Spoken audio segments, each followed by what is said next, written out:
হ্যাঁ,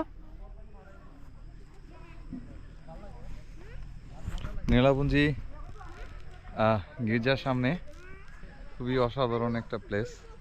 এখানে আসার পর একটু রিল্যাক্স করার ইচ্ছা।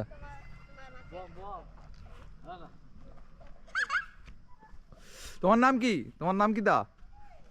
এদিকে আলো, দেখি তো, ফোলাও তো।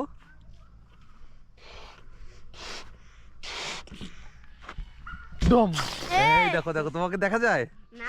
কেন? তোমাকে দেখা যায় না? না। এই যে সামনে, না। এটা কি? ও, তোমাকে দেখা যায় না? দেখো তো, দেখো তো। না। দেখি দেখা যায়, দেখি দেখা যায় যে ওই দেখা যায়, ওই যে পিচ্ছি, তুমি ওই যে পিচ্ছি দেখা যায় না। হ্যাঁ, একদম। দেখো তো। না না না, জানো কি বলে? আমার মেমোরি ফুল হয়ে যাবে ওটা পুরো